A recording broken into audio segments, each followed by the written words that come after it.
Hi, Gary Williams again here, reaching out to friends and colleagues all over the world in the artistic community to see how we're all coping with this crazy coronavirus situation. And the fellow waiting patiently there is Mark Halliday. Hello, Mark.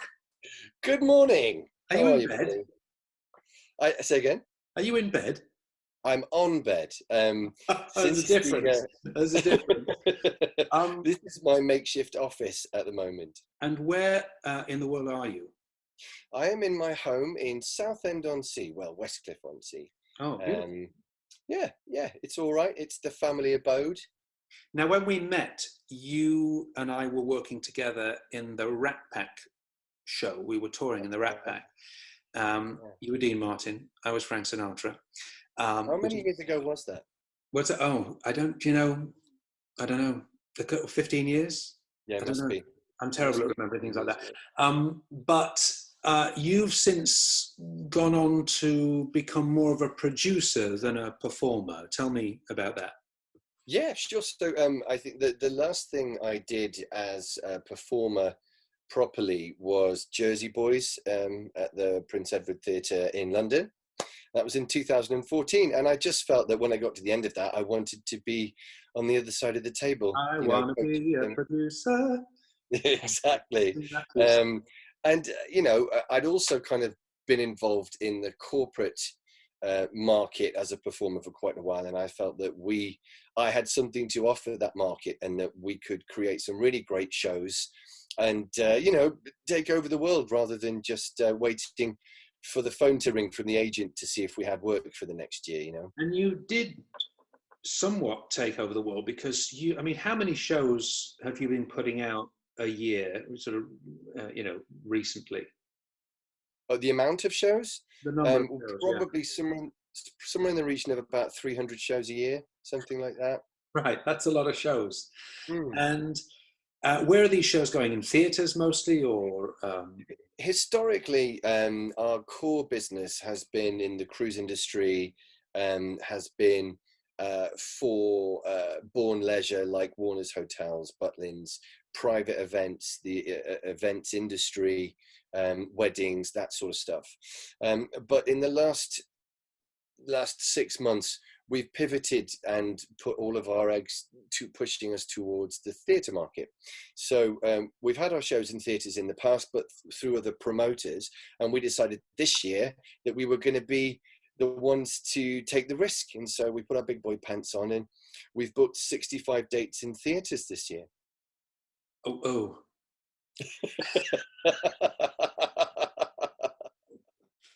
Exactly. Yeah. Yes. So when were these? Has the lockdown? Stop showing off your biceps. Has this? Lockdown... Didn't realize I had any left to show. No, it's lovely. Do it.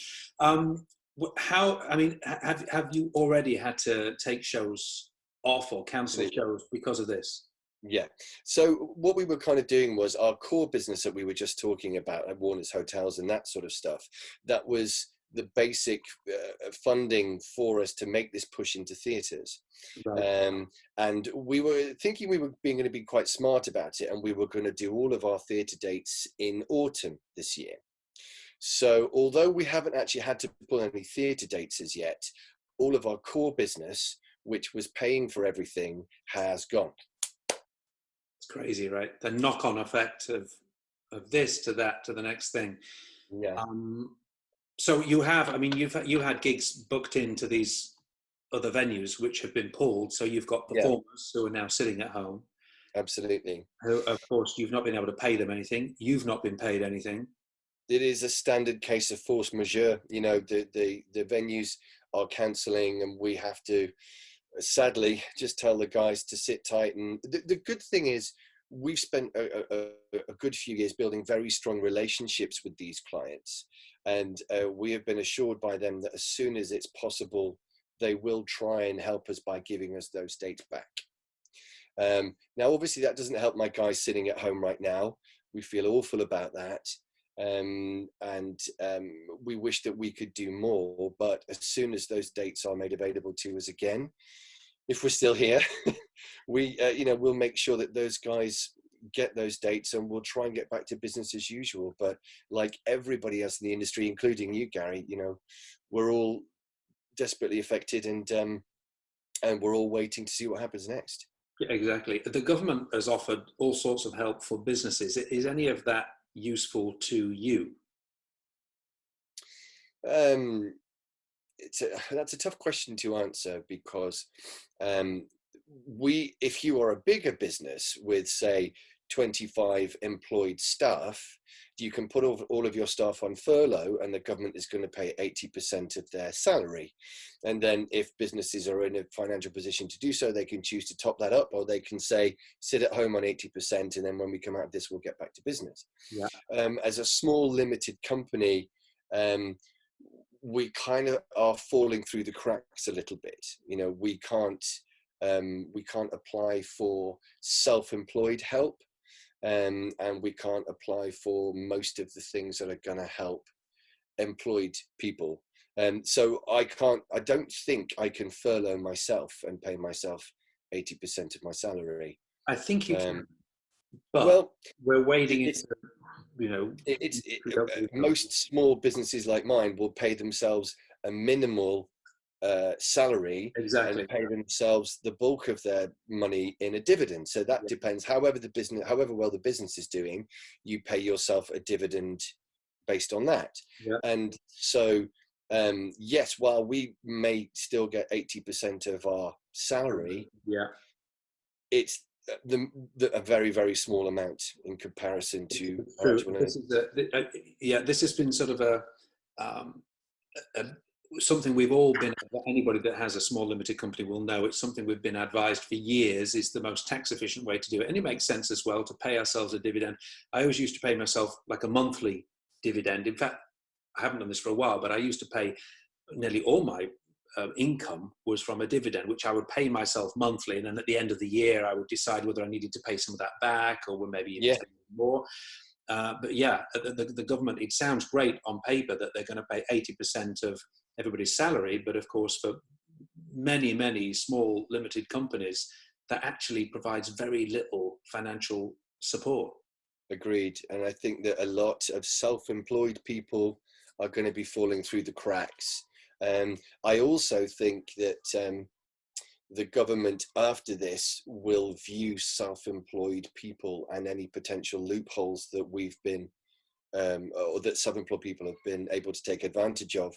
They will be closing those loopholes. Well, maybe. It seems like it's been a great advantage to the government. It's saving the government a lot of money, isn't it? Because they're not having to pay out support for people like you and I. Exactly. But the self-employed people are going to struggle very, very much so.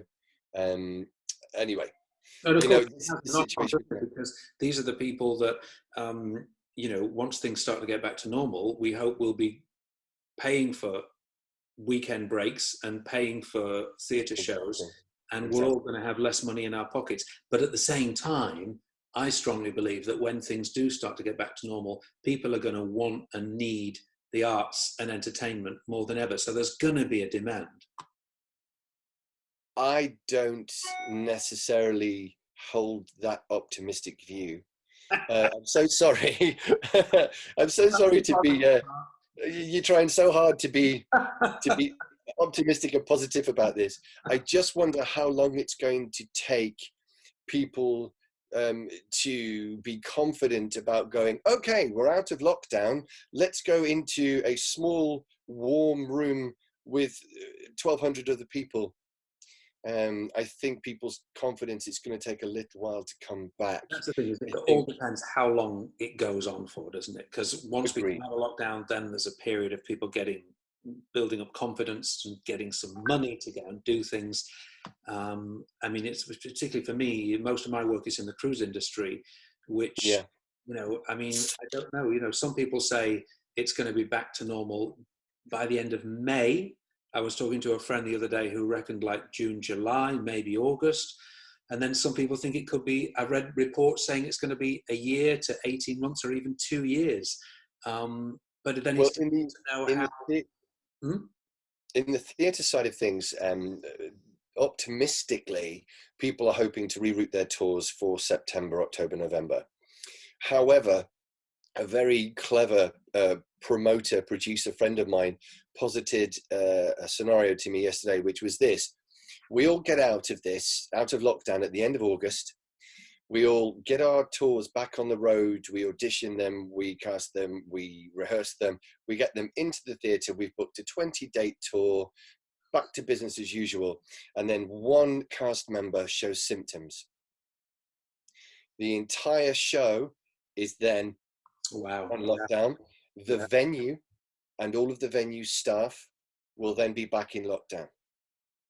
So even though you go, well, it's fine, we're back to business, we've got 20 dates ahead of us, one person showing symptoms could kill the whole tour. So that's why I'm not holding as optimistic. I've got friends that, I mean, when you look at the cold facts like that, it's quite grim.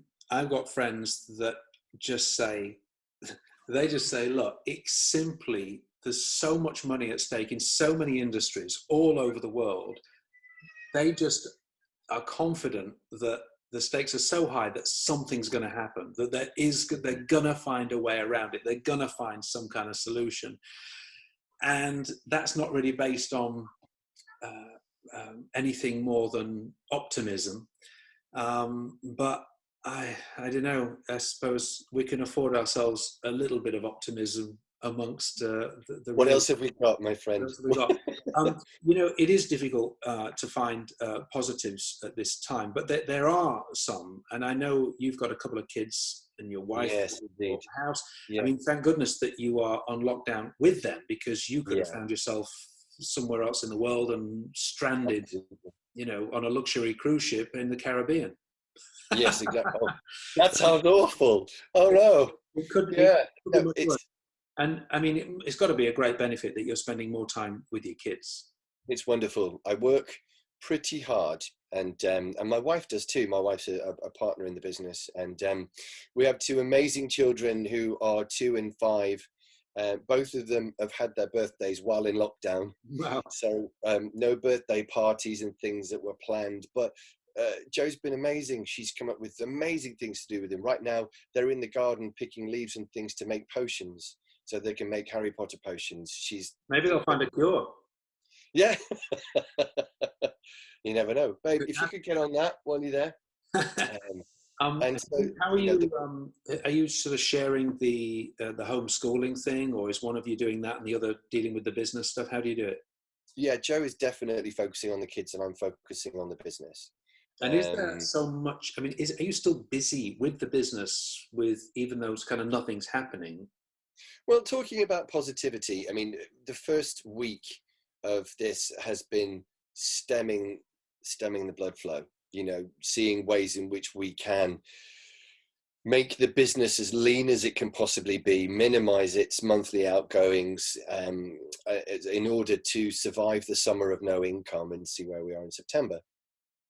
But then there's a positive side of me which can't stop making plans.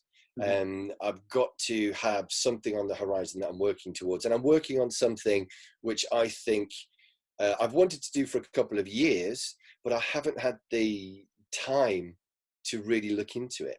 So I'm working on something which I think could be really beneficial for the business, which we're hoping to do in January, should everything be well. So yeah, I think if I don't work on something, if I don't think about the next phase and take the opportunity to use this time constructively, yeah, I might go a bit cuckoo. Yeah, but that's the thing. We've all got so much time now. Yeah. Really, I mean, there is an opportunity in that to do the things that we've been putting off for years, whether it's reading books or learning a new skill, or you know, developing an idea that we've had in our business. Mark, if people want to find out more about the shows that you put on and hopefully book to see one of your shows in the autumn, where can we go? Well, we've got about 30 dates at the moment, which we're still doing in theatres all over the country. We have got a really exciting new show, a Temptations show, which is inspired by the Broadway hit show, which is the life story of the Temptations. And we think it's going to be the next Jersey Boys. So if you get the chance to see that, if you see a Temptation, where we can get details of all the shows that you've got out there. Absolutely. We have a website, veritasentertainment.co.uk. Check out the website. You'll see all the shows we've got coming up. You can see some great footage and the boys having a laugh as well.